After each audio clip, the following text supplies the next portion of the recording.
உயிரின் உயிரான விடுதலை சிறுத்தைகளே, சாதி ஒழிப்பை சமூக விடுதலை என தமிழகத்தில் களமாடி வரும் விடுதலை சிறுத்தைகள் கட்சியினர் தமிழர்களின் உரிமைகளுக்காகவும் ஒடுக்கப்பட்டோரின் விடுதலைக்காகவும் போராடி வருகின்றனர். இன்றைய களத்தில் சிறுத்தைகள் நிகழ்ச்சியில் கட்சி தலைவரும் எழுச்சி தமிழரின் நிகழ்ச்சிகள் மட்டுமின்றி எழுச்சி தமிழரின் ஆணைக்கு இணங்க களத்தில் சிறுத்தைகள் பங்கேற்ற நிகழ்ச்சிகள் அனைத்தையும் இப்போது பார்க்கலாம். அக்கா எனும் அம்மா பானுமதி அவர்களின் நினைவு நாளை முன்னிட்டு சென்னை அசோக் நகரில் உள்ள விடுதலை சிறுத்தைகள் கட்சியின் தலைமை அலுவலகமான அம்பேத்கர் திடலில் அவரது திருவுருவப் படத்திற்கு கட்சியின் தலைவரும் சிதம்பரம் நாடாளுமன்ற உறுப்பினருமான முனைவர் தொல் திருமாவளவன் தலைமையில் மாலை அணிவித்து மலர் தூவி வீரவணக்கம் செலுத்தப்பட்டது.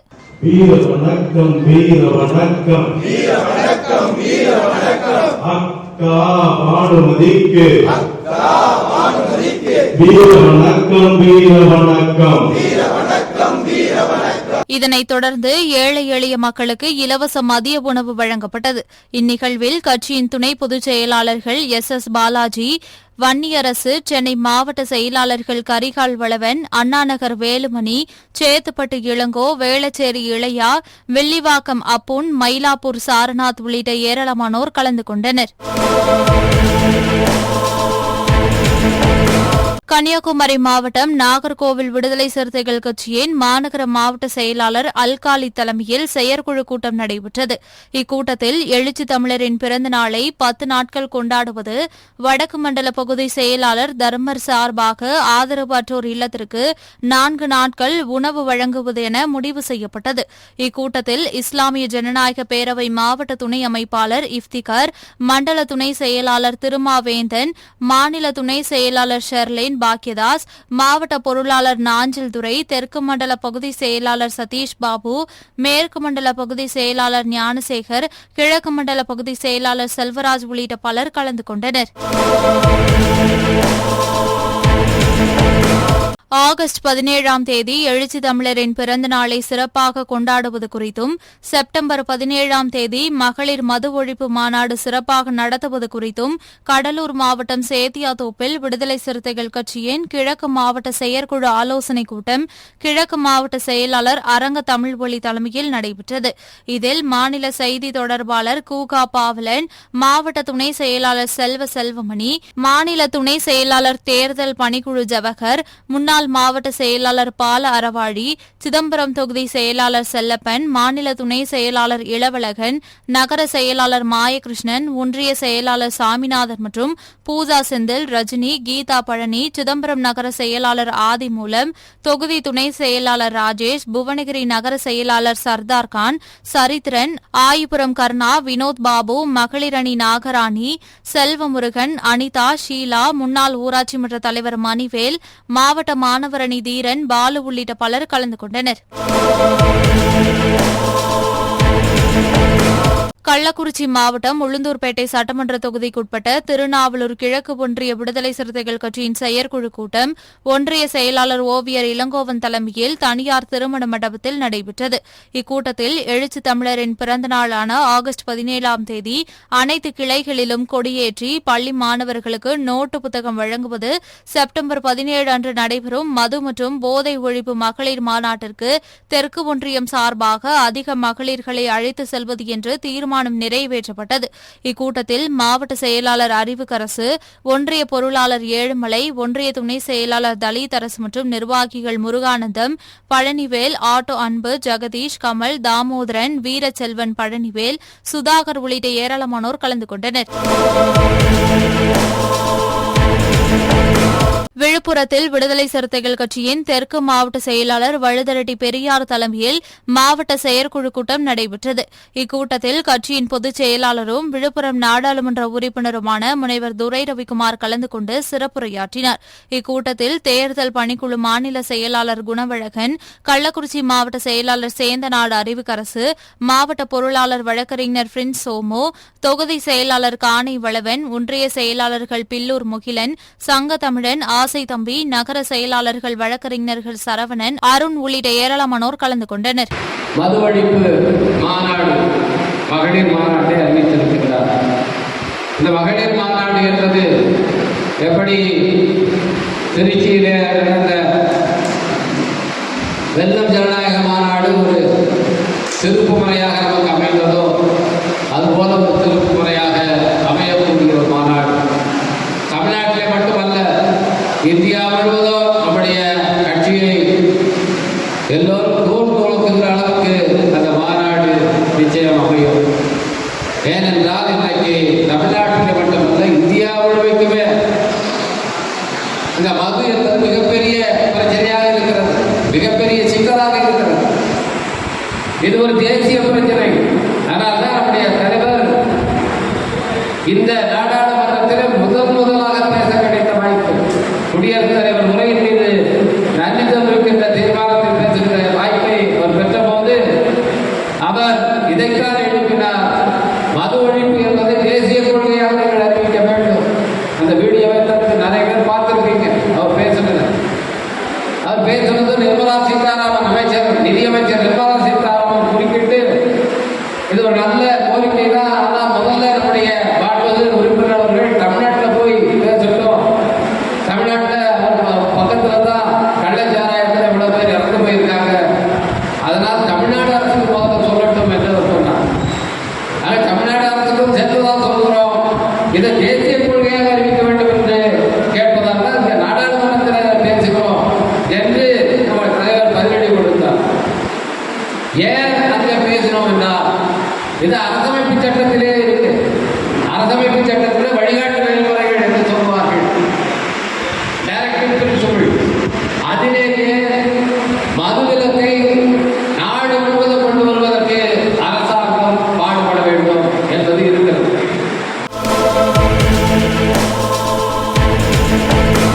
காஞ்சிபுரத்தில் விடுதலை சிறுத்தைகள் கட்சியின் தெற்கு மாவட்ட செயற்குழு கூட்டம் மாவட்ட செயலாளர் எழிலரசு தலைமையில் நடைபெற்றது. இக்கூட்டத்தில் மண்டல அமைப்பு செயலாளர் சூகா விடுதலை செழியன், மாநில வழக்கறிஞர் அணி செயலாளர் பார்வேந்தன், காஞ்சி மாநகர மாவட்ட செயலாளர் வழக்கறிஞர் மதியாதவன், மேலிட பொறுப்பாளர் பாசறை செல்வராஜ் சிறப்பு அழைப்பாளர்களாக பங்கேற்று எழுச்சி தமிழரின் பிறந்தநாள் அன்று நலத்திட்ட உதவிகள் வழங்குவது குறித்தும், செப்டம்பர் 17ஆம் தேதி நடைபெறவுள்ள மது மற்றும் போதை ஒழிப்பு மகளிர் மாநாட்டிற்கு 1000க்கும் மேற்பட்ட மகளிரை அணிதிரட்டி செல்வது குறித்தும் ஆலோசனைகளை வழங்கினர். மேலும் விக்கி, பாரதி, சத்யன், சதன், சதீஷ், ருத்ரகோட்டி ஆகியோர் நாம் தமிழர் கட்சியிலிருந்து விலகி விடுதலை சிறுத்தைகள் கட்சியில் தங்களை இணைத்துக் கொண்டனர். இக்கூட்டத்தில் காஞ்சிபுரம் தெற்கு ஒன்றிய செயலாளர் குருவளவன், மாவட்ட பொருளாளர் செந்தமிழன், துணை செயலாளர் திருமாதாசன் மற்றும் ஸ்டான்லி, மாயன், தம்பிதுரை, ஜார்ஜ் பலவன், வின்சன், தனகோபி, பன்னீர்செல்வம், தினேஷ், அசோக் குமார், கவியரசு, சேகர், ரீகன், ஆர்ப்பாக்கம் சந்திரசேகர் உள்ளிட்ட ஏராளமானோர் கலந்து கொண்டனர்.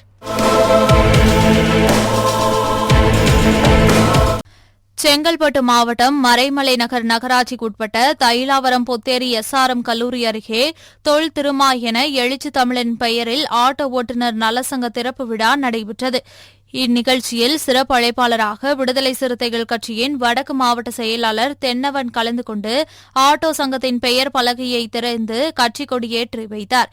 இந்நிகழ்ச்சியில் மறைமலை நகர செயலாளர் மணிமாறன், நகர துணை செயலாளர் குட்டி சிவா, தடாமணி சிறுத்தை வேலு, தயாளன் உள்ளிட்டோர் கலந்து கொண்டனர்.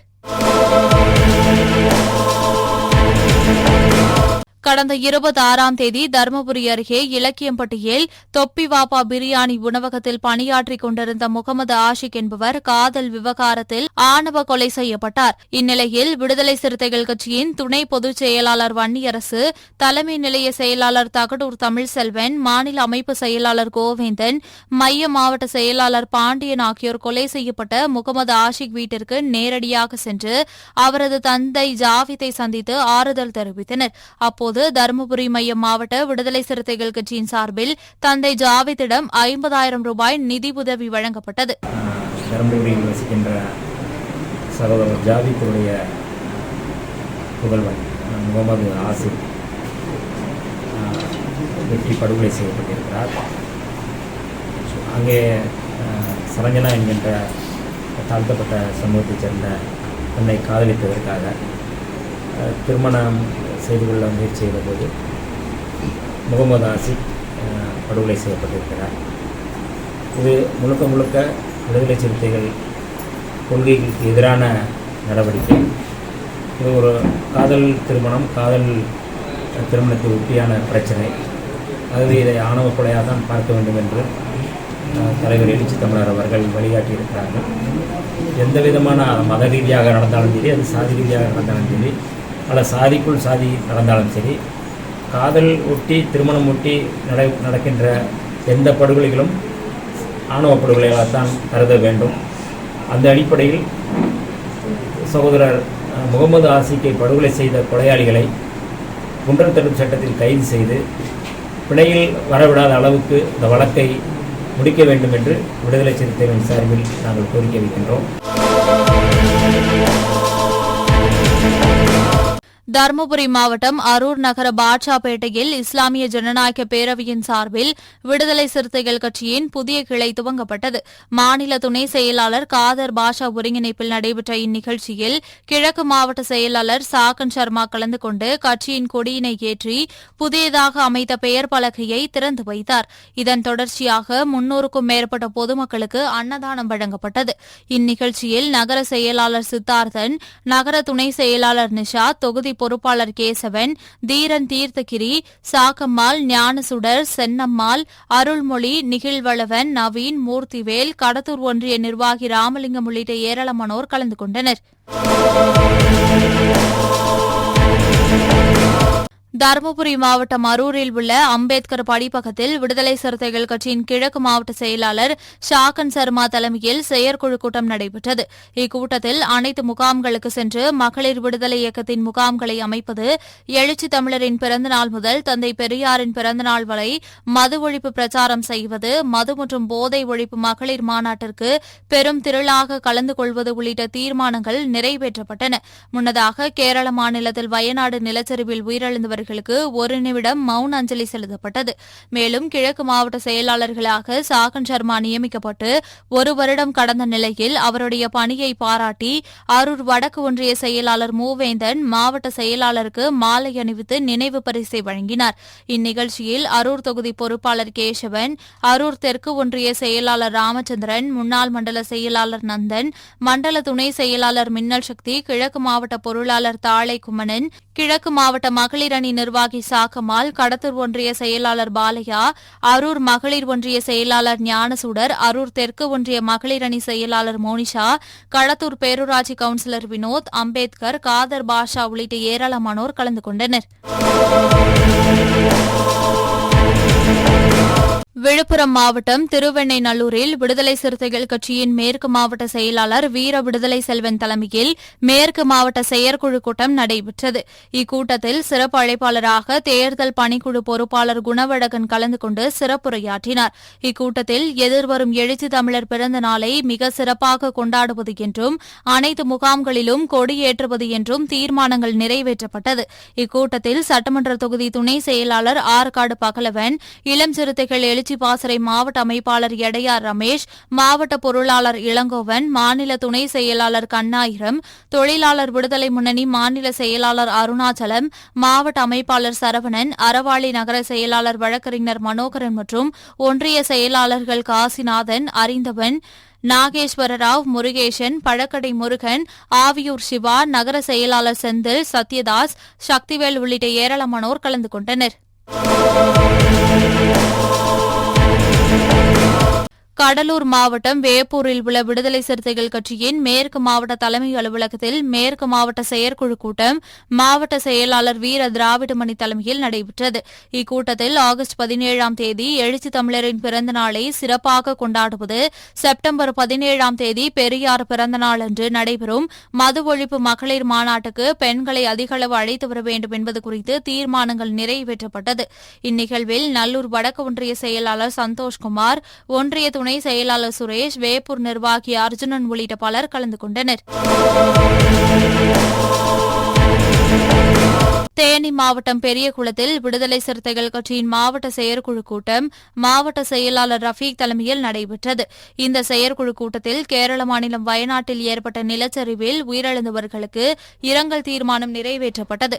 இதனைத் தொடர்ந்து ஆகஸ்ட் 17ஆம் தேதி எழுச்சி தமிழரின் பிறந்த நாளன்று மாவட்டதோறும் நலத்திட்ட உதவிகள் போன்றவற்றை நடத்த வேண்டும் உள்ளிட்ட தீர்மானங்கள் நிறைவேற்றப்பட்டன. இந்த செயற்குழு கூட்டத்தில் பெரியகுளம் ஒன்றிய செயலாளர் ஆண்டி, நகர செயலாளர் ஜோதிமுருகன், சுசி தமிழ் பாண்டியன், தேனி திண்டுக்கல் மண்டல செயலாளர் தமிழ்வாணன், முன்னாள் மாவட்ட செயலாளர் நாகரத்தினம், மாநில துணை செயலாளர் தமிழன், செய்தி தொடர்பாளர் அன்பு வடிவேல், தேனி ஒன்றிய செயலாளர் ராஜதுரை ஆகியோர் கலந்து கொண்டனர்.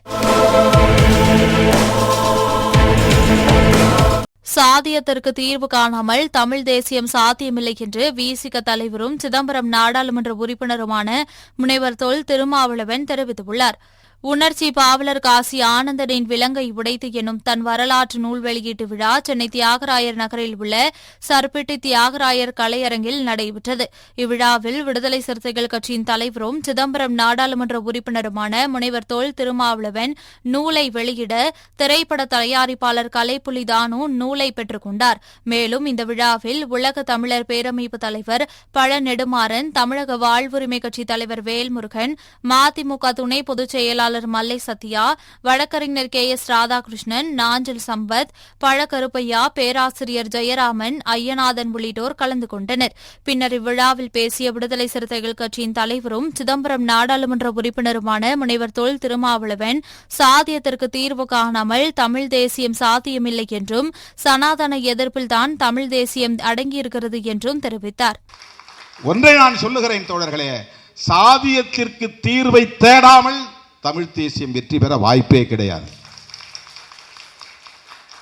இந்திய தேசியம் என்பது இங்கே இந்து தேசியமாகத்தான் இருக்கிறது. இந்து தேசியம் என்பது சாதிய தேசியமாகத்தான் இருக்கிறது.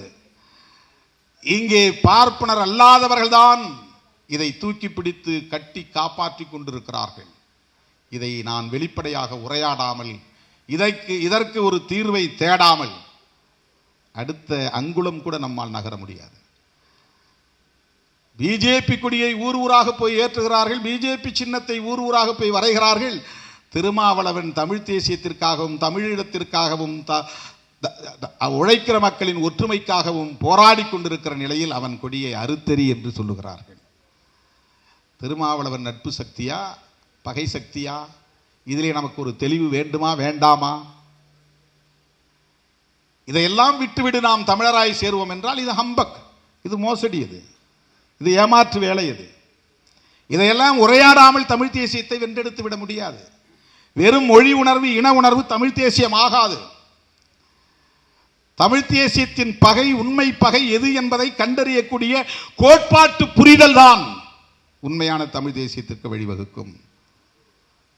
சனாதன எதிர்ப்பில் தான் தமிழ் தேசியம் அடங்கி இருக்கிறது. சமத்துவ அரசியலில் தான் தமிழ் தேசியம் அடங்கி இருக்கிறது.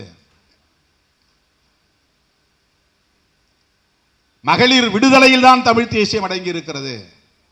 இந்த புரிதல் இல்லாமல் நாம் அனைவரும் மொழியால் தமிழர்கள், இனத்தால் தமிழர்கள் என்கிற உணர்வு மட்டுமே போதாது என்பதுதான். அவ்வளவு பெரிய ஒரு போராளி, ஈழத்தமிழர்களுக்காக, தமிழ் ஈழத்திற்காக தன்னை ஒப்படைத்துக் கொள்ளக்கூடிய அளவுக்கு போர்க்குணம் வாய்ந்த ஒரு பாத்திரம், சக உடன் பிறந்த தமிழர்களை சாதியின் பெயரால் தடுத்து நிறுத்துகிற உளவியல் மேலோங்கி இருக்கிறது என்றால் எங்கே தமிழ் ஈழத்தை வென்றெடுக்க முடியும்?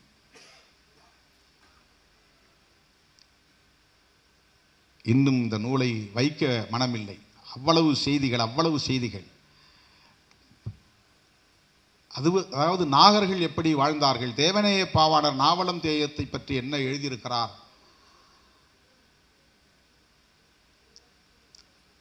80,000 ஆண்டுகளுக்கு முன்னால் தென்னாப்பிரிக்க கண்டத்தில் ஹோமோசேப்பியன்ஸ் என்கிற மாந்தர் குலம் எப்படி தோன்றியது, அவர்கள் மெல்ல மெல்ல நகர்ந்து கிழக்கு பக்கமாக நகர்ந்து வந்து அன்றைய தமிழ்நாடாக இருந்த இந்த பகுதியிலே எப்படி அவர்கள் மனிதர்களாக வளமடைந்தார்கள். உசிலம்பட்டியிலே ஒரு தமிழனை ஆய்வு செய்த போது அவனுக்கு டிஎன்ஏ M130 என்கிற டிஎன்ஏ இருக்கிறது. அது தென்னாப்பிரிக்க மனிதர்களிடத்திலும் 2 பேருக்கு ஒருவருக்கு ஆய்வு செய்தால் இருக்கிறது. இவர்கள்தான் ஆதி மனிதர்கள். மனிதன் தோன்றிய காலம் இந்த டிஎன்ஏ மூலம் உறுதி செய்யப்படுகிறது என்கிற இந்த வரலாற்றை எல்லாம் நமக்கு கற்பிக்கிறார்.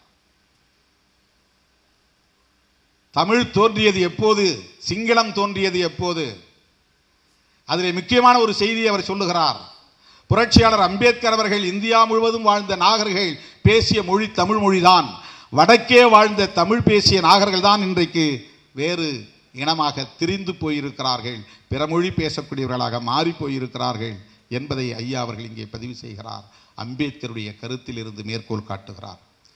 இப்படி அவர்கள் வடகிழக்கு திசையை நோக்கி போனார்கள், மேற்திசையை நோக்கி போனார்கள். அப்படி போனவர்கள் மறுபடியும் திரும்பி வருகிறார்கள். அவர்கள் வருகிற போது ஆரியர்களாக மாறி வருகிறார்கள். போனவர்கள் தமிழர்களாக போனார்கள், வரும்போது ஆரியர்களாக அந்த இனம் மாறிவிட்டது. பல தலைமுறைகளாக மாறுகிற போது அவர் மொழி மாறிவிட்டது, இனம் மாறிவிட்டது, அவன் தோளின் நிறம் மாறிவிட்டது, அவன் வாழ்க்கையில் முறை மாறிவிட்டது.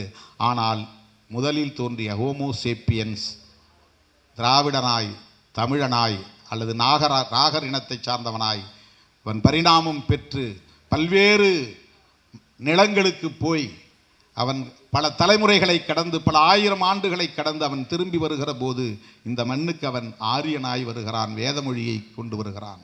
அதே போல இலங்கை தீவில் வாழ்ந்தவர்கள் அத்தனை பேரும் தமிழர்கள். அவர்கள் தங்களுக்கான மதமாக சிவமதத்தை ஏற்றுக்கொண்டவர்கள், சிவநெறியினர். அவர்களில் ஒரு பிரிவினர் பௌத்தத்தை ஏற்றுக்கொள்கிறார்கள்.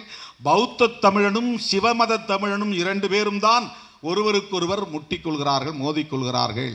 அந்த பௌத்த மதத்தை சார்ந்த தமிழர்கள் தான் பின்னாளில் எழுமொழி பேசியவர்களாக மாறி சிங்கள மொழி பேசியவர்களாக மாறி சிங்களவர்களாகவும் மாறுகிறார்கள்.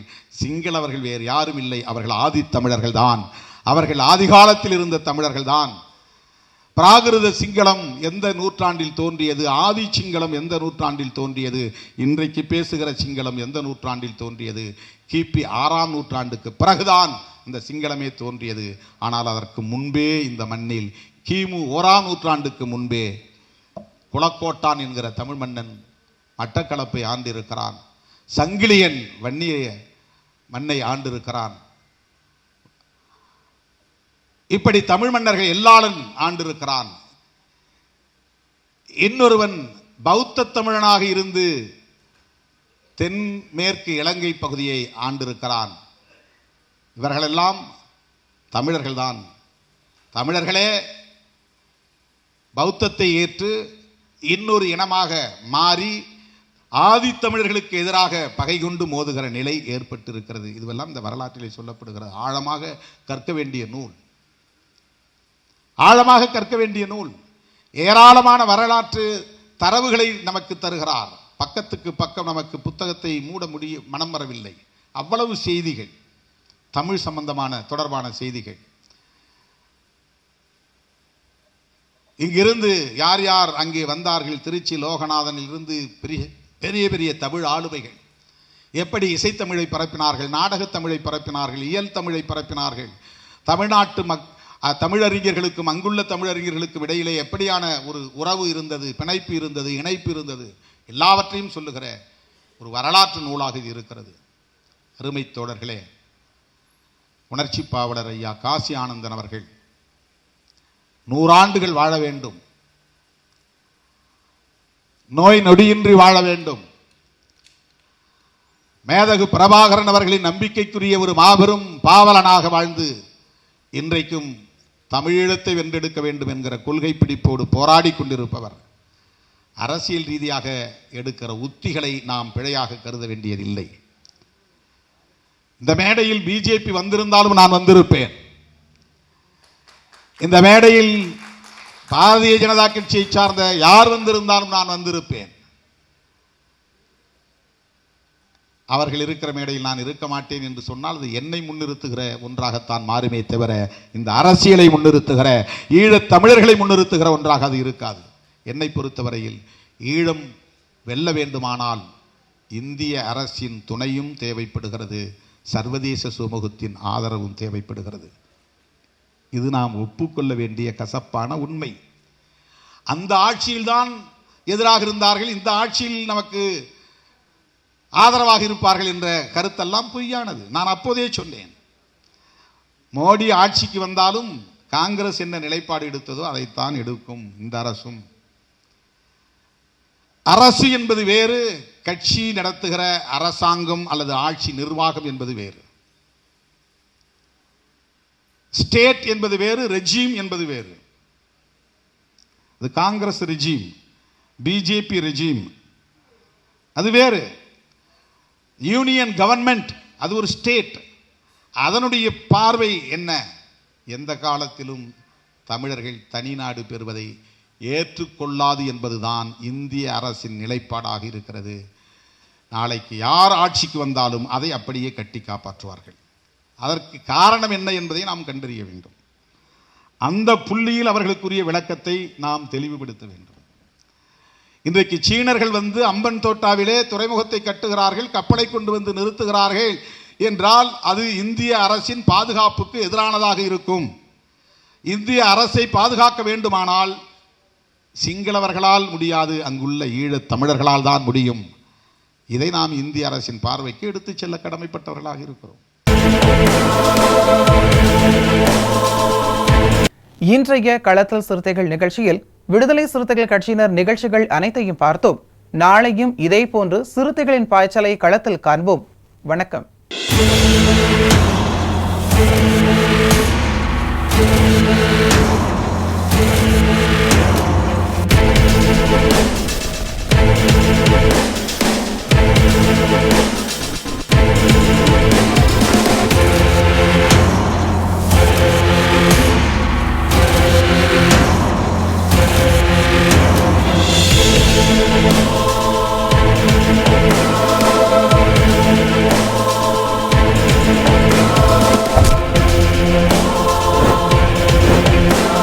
உயிரின் உயிரான விடுதலை சிறுத்தைகளே,